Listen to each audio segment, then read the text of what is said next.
రవి ప్రకాష్ సిలికానాంధ్ర ఆసుపత్రి Kuchipudi super speciality వైద్య సేవలు పూర్తిగా ఉచితం. ఎప్పుడు వచ్చినాం కాదు, బుల్లెట్ దిగిందా చూడాలి ఫస్ట్. మీరు ఎంపీ ఉన్నారు కదా, ఈయన ఇప్పుడే ఇద్దరు మాజీ ఎంపీలే కదా, ఇద్దరు మాజీ ఎంపీలేగానే. కరీంనగర్ వరంగల్ రోడ్ ఉన్నది, మీరు చేసినట్టు కదా.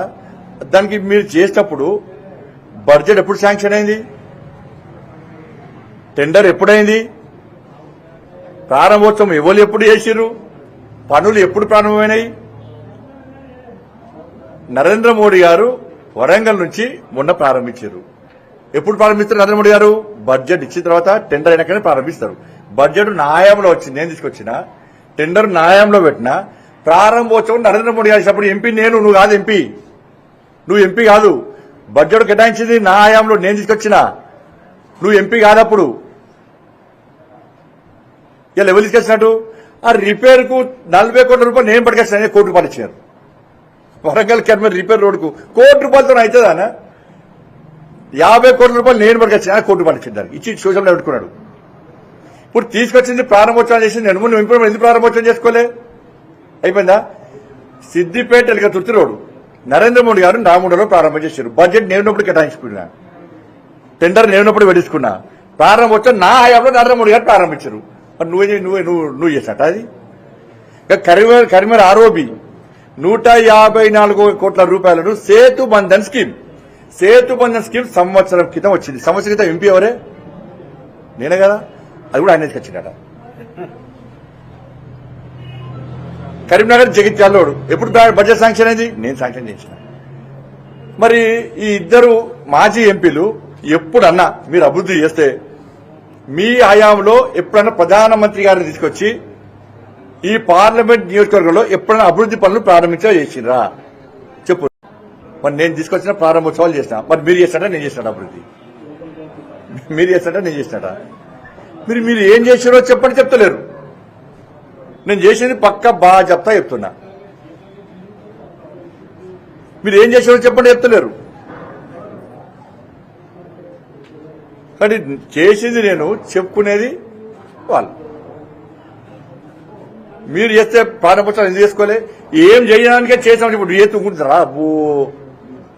ఇప్పుడు అపర మీద ఏం చేస్తుండు? కరపత్రాలు కొట్టించి మోడీ గారితో దిగిన ఫోటోలు. వెంకయ్య నాయుడు గారు అప్పుడు మంత్రి ఉన్నాడు, ఇప్పుడు మంత్రి ఉన్నాడని అప్పటి ఫోటోలు. ఇప్పుడు పోయినసారి వీళ్ళు అభివృద్ధి చేస్తే, పోయినసారి ఈయనకి 8 డిపాజిట్ గెలంతైందే, 1,00,000 ఓటుతో ఆయన మీద ఎట్లా గెలుస్తా నేను? మరి పోయినసారి మీరు అభివృద్ధి చేసిన ఎందుకు చెప్పుకోలేకపోయినారు? నేను కరీంనగర్ జగిత్యాల రోడ్డు చేసిన, కరీంనగర్ వరంగల్ రోడ్డు ప్రారంభోత్సవాలు చేసిన, బడ్జెట్ శాంక్షన్ చేసుకున్నా, ఎలుగదుర్తి సిద్దిపేట రోడ్డు శాంక్షన్ చేసుకున్నా, ఇప్పుడు ఆరోబి శాంక్షన్ చేసుకున్నా, ఆ శాతం 12B స్టేటస్ ఇచ్చిన, హోదా ఇప్పించిన, ఇవన్నీ చెప్పుకోలే. గ్రామీణ సడక్ నిధులు ఎక్కువ తీసుకొచ్చిన, సిఆర్ఎఫ్ నిధులు ఎక్కువ తీసుకొచ్చిన, ఎందుకు చెప్పుకోలే? మరి చెప్పుకోవడానికి కారణం ఏంది? నువ్వు వీడియోలు పెట్టుకుంటే నీకు పనంతా భూదాన భూములు ఎక్కడ కబ్జా చేయాలి, నీ సొంత ఊర్లో ఎన్ని ఎకరాలు కొనాలి, నీ కుటుంబ సభ్యులకు ఎంత పైసలు సంపాదించేయాలి, కేసీఆర్ కుటుంబాన్ని ఎట్లా జోకాలి. ఇప్పుడు కొత్తగా స్టార్ట్ చేసింది అలా. కేసీఆర్ మంచోడా, ఈయన మంచోడట. బీఆర్ఎస్ మంచి పార్టీ కాదు, ఈయన మంచోడట. కానీ వీళ్ళిద్దరు నేను స్పష్టం చేసిన, కేసీఆర్ కూడా బుక్ పంపించిన, మీకు బుక్ అంతా కూడా ఎప్పుడు మళ్ళీ పంపిస్తాను. మీకు నేను చేసినప్పుడు క్లారిటీగా చెప్తున్నా. మీకు చెవులు వినవడుకుంటే కన్ను కూడా టెస్ట్ చేసుకోవాలి, అది మీ ఎఫెక్ట్ అవ్వచ్చేమన్న. మరి రైతుల పరిస్థితి ఏంది? కాంగ్రెస్ పార్టీ ఇచ్చిన హామీలను నెరవేర్చుకుంటుందా, నెరవేర్చదా? రైతులకు కొనుగోలు గల ప్రభుత్వాలు రైతుల మీద మంచి ఆలోచన ఉంటే కొనుగోలు కేంద్రానికి, ఆ సెంటర్కు వడ్లు వచ్చిన వెంటనే వాటిని పూర్తి బాధ్యతగా రాష్ట్ర ప్రభుత్వం వహించాలి. వర్షం పడ్డా ఏది పడ్డా కూడా కొనుగోలు కేంద్రానికి వడ్లు తీసుకొచ్చిన తర్వాత, ధాన్యం తీసుకొచ్చిన తర్వాత దాని మీద పూర్తిగా ఆ రెస్పాన్సిబిలిటీ మొత్తం కూడా రాష్ట్ర ప్రభుత్వాలు భరించాలి. అప్పుడు రైతుకు భరోసా ఉంటుంది. మీరు సెంటర్కి వచ్చే వాళ్ళు వచ్చే వర్షం పడుతుందా, కనీసం సౌకర్యాలు ఇవ్వదా, కేంద్రం ఇచ్చే సౌకర్యాలు వాడుకోరు, ఊరికి మబ్బొస్తున్నది, వర్షాలు పడే ప్రమాదం ఉంది, కాబట్టి ఇటువంటి పరిస్థితుల్లో రైతులకు భరోసా కల్పించాల్సిన బాధ్యత రాష్ట్ర ప్రభుత్వం మీద ఉంది. దాంతోపాటు 6 గ్యారెంటీలు అమలు చేస్తామని చెప్పి కాంగ్రెస్ పార్టీలు చెప్తున్నారు, మంత్రులు చెప్తున్నారు. ఇవాళ కాంగ్రెస్ పార్టీ ఎమ్మెల్యేల పరిస్థితి ఏంటంటే ఈ పార్లమెంట్ ఎన్నికల ప్రచారంలో కాంగ్రెస్ పార్టీ శాసనసభ్యులు తిరగలేని పరిస్థితి వచ్చింది. ప్రచారంలో తిరగలేని పరిస్థితి వచ్చింది. ప్రజలు నిలదీసే పరిస్థితి వచ్చింది. ఎందుకంటే 100 రోజుల లోపల 6 గ్యారెంటీలు అమలు చేస్తామన్నారు, అమలు చేయలేదు. కొంతమంది మంత్రులు అవగాహన లేకుండా అబద్దాలు ఆడుతూ 6 గ్యారెంటీలు అమలు చేస్తామని చెప్పడం వల్ల ప్రజల లోపల అయోమయం వల్ల నెలకొంది. కాబట్టి కాంగ్రెస్ పార్టీ శాసనసభ్యులందరూ కూడా ఇవాళ ఇబ్బందులు పడే పరిస్థితి వచ్చింది. వాళ్ళు బయటికి చెప్పలేక, కక్కలేక, మింగలేక ఉన్నారు. వాళ్ళు తెలంగాణ చేసిన అన్యాయాలపై మంత్రి పొన్నం ప్రభాకర్ ఈ నెల 14న దీక్ష మరి 10 సంవత్సరాల నుంచి ఏం చేసిర్రే? 10 సంవత్సరాల నుంచి ఏం చేసిర్రు? మోడీ గారు చేసింది 10 సంవత్సరాల ఇప్పుడు గుర్తొచ్చింది వాళ్ళకు.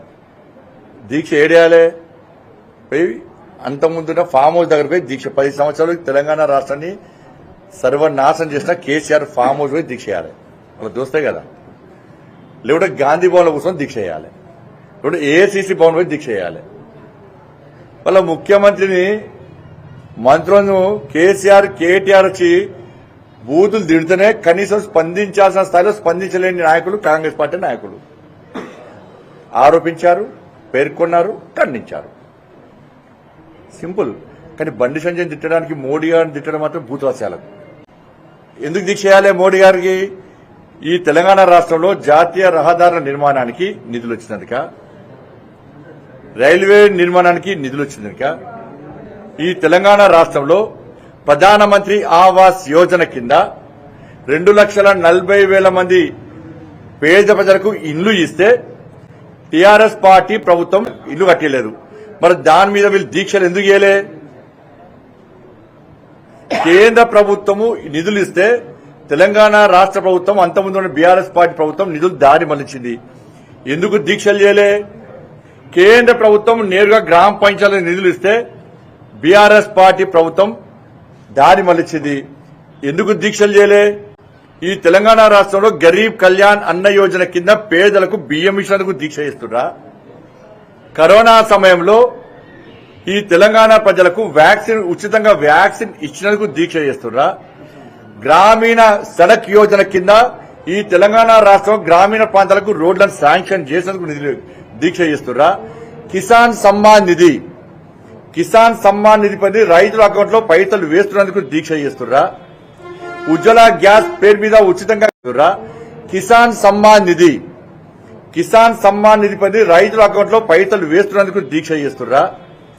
ఉజ్వల గ్యాస్ పేరు మీద ఉచితంగా గ్యాస్ కనెక్షన్ ఇచ్చినందుకు దీక్ష చేస్తున్నా. సిఆర్ఎఫ్ నిధులు ఇచ్చినందుకు దీక్ష చేస్తున్నా. గ్రామ పంచాయతీలో ప్రతి పైసా 14th ఫైనాన్స్ 15th ఫైనాన్స్ నిధులతోని గ్రామాలను అభివృద్ధి చేసేందుకు నిధులు ఇస్తున్నా. వాళ్ళ కాంగ్రెస్ పార్టీకి సంబంధించిన సర్పంచ్లను గాని, ఎంపీటీసీలను గాని, వార్డు మెంబర్లను గాని, జెడ్పీటీసీలను గాని ఒక్కసారి అడిగితే గ్రామ పంచాయతీలకు నిధులు ఎవరిచ్చిర్రు, ఏ పార్టీ మోసం చేసింది, దాని గురించి వాళ్ళని అడిగి దీక్ష చేస్తే చాలా బాగుంటుంది. రోజ్గార్ మేళా పేరుతోని లక్షలాది మంది యువకులకు కేంద్ర ప్రభుత్వ ఉద్యోగాలు ఇచ్చినందుకు దీక్ష చేస్తారా? ఏ అవినీతి ఆరోపణ లేకుండా, ఏ అవినీతి మచ్చ లేకుండా 10 సంవత్సరాల పాటు ఈ దేశాన్ని పాలించినందుకు దీక్ష చేస్తారా? 370 ఆర్టికల్ ను ఈ కశ్మీర్ భారతదేశంలో అంతర్భాగం, ఒక్క గజం జాగ కూడా పాకిస్తాన్ ప్రేరేపిత సంస్థలు పాకిస్తాన్ దేశము కబ్జా చేసుకునే ప్రసక్తే లేదు. ఇన్ని సంవత్సరాలు ఈ దేశాన్ని పాలించిన కాంగ్రెస్ పార్టీ 370 ఆర్టికల్ ను రద్దు చేయలేకపోయింది. దాన్ని కూడా ఒక మతం కోణంతో చూసే ప్రయత్నం చేసింది. ఈ దేశాన్ని 4 ముక్కలు చేసి ఈ దేశాన్ని విభజించిన మూర్ఖత్వ పార్టీ కాంగ్రెస్ పార్టీ. కాబట్టి 370 ఆర్టికల్ ను రద్దు చేసినందుకు దీక్ష చేస్తారా? ట్రిపుల్ తలాక్ పేరుతోని ముస్లిం సమాజం యొక్క బతుకులు నాశనమవుతున్నాయి. ముస్లిం సమాజం పూర్తిగా నిర్వీర్యమవుతుందని భావించి ట్రిపుల్ తలాక్ ను రద్దు చేసేందుకు దీక్ష చేస్తారా? సిటిజన్షిప్ అమెండ్మెంట్ యాక్ట్ రద్దు చేసినందుకు తీసుకొచ్చినందుకు మీరు దీక్ష చేస్తారా? 500 సంవత్సరాలుగా ఈ దేశంలోని హిందూ సమాజం రాముడు జన్మించిన స్థలంలో ఒక భవ్యమైన దివ్యమైన రామ మందిరాన్ని నిర్మించుకోవాలని చెప్పి ఎదురు చూస్తున్న తరుణంలో గౌరవ సుప్రీంకోర్టు తీర్పిచ్చిన వెంటనే ఈ దేశంలోని హిందువులందరినీ భాగస్వామ్యం చేసి హిందువుల దగ్గర నుంచి విరాళాలు సేకరించి హిందువుల కోరిక మేరకు హిందువుల చిరకాల వాంఛ అయిన రామ మందిరాన్ని నిర్మించి రాముల వారి ప్రాణ ప్రతిష్ఠ కార్యక్రమంలో ఈ దేశంలోని హిందువులందరినీ భాగస్వామ్యం చేసినందుకు దీక్ష చేస్తున్నారా? దేనికోసం దీక్ష చేస్తారు? అంటే పేదలు బాగుండదు వీళ్ళకు. రాజీవ్ గాంధీ గారే చెప్పారు కదా, కేంద్రం నుంచి ₹1 పంపితే పేదలకు రావడం వస్తే 10 పైసలు మిగులుతున్నాయి వాళ్ళకి. ఇవాళ జన్ధన్ అకౌంట్ ఓపెన్ చేసి జన్ధన్ జీరో ఖాతాలు ఓపెన్ చేసి కేంద్ర ప్రభుత్వ సబ్సిడీ నేరుగా అకౌంట్లో వేస్తే వాళ్ళ పేదలకు అందుతున్నాయి. వాళ్ళ దానికోసం మీరు దీక్ష చేసేది మేం చెప్పలే, రాజీవ్ గాంధీ గారే చెప్పారు. ప్రపంచమంతా కూడా ది బాస్ అని చెప్పి నరేంద్ర మోడీ గారికి గౌరవం ఇస్తున్నారంటే ఈ దేశ ప్రజలకే గౌరవం ఇస్తున్నట్టు. దానికోసం దీక్ష చేస్తుర్రా? సర్జికల్ స్ట్రైక్ చేసినందుకు దీక్ష చేస్తుర్రా? G20 సదస్సులను నిర్విఘ్నంగా గర్వంగా తలెత్తుకొని ప్రపంచమంతా ఇలా భారతదేశం వైపు చూస్తూ ఇలా ప్రతి భారతీయుడు తలెత్తుకొని తిరిగే విధంగా చేసేందుకు దీక్ష చేస్తుర్రా? దేనికోసం దీక్ష? ఎవరి కోసం దీక్ష? శ్వేతపత్రం బుక్లెటే కొట్టించింది నేను 12,000 కోట్ల రూపాయలకు పైగా నిధులు తీసుకొచ్చినా అని చెప్పి అభివృద్ధి చేస్తా అని చెప్పి బుక్లెట్ కొట్టించిన వల్ల కళ్ళు కనబడతలేవు, చెవులకు కనబడతలేవు. నేనేం చేయాలి దానికి? బీఆర్ఎస్ పార్టీ వాళ్ళు కాంగ్రెస్ పార్టీ వాళ్ళు ప్లాన్ కొద్దీ ఏం చేయలేదని చెప్పి ఇద్దరు లోపాయికార ఒప్పందం కుదుర్చుకొని వాళ్ళిద్దరికి ఏంది ఇద్దరు కలిసి బండి సంజయ్ని ఓడగొట్టాలి. భారీ మెజార్టీతో మీ అందరి సహకారంతో నా కార్యకర్తలు కష్టార్జితంగా ప్రజల ఆశీర్వాదంతో మోడీ గారి పేరుతోని మేము చేసిన అభివృద్దితోని ఇలా గెలవబోతున్నాం కాబట్టి డిపాజిట్లు గల్లంత అవుతున్నాయి కాబట్టి కాంగ్రెస్ పార్టీని అభ్యర్థి తెచ్చుకోవాలి. ఫస్ట్ తర్వాత ముచ్చట తెచ్చుకోరాదు. అభ్యర్థి దొరికితే వాళ్ళకు ఇలా నేను ఏం చేసినా బుక్లెట్ కొట్టించిన మీరు కూడా చూసిరా అనుకుంటా.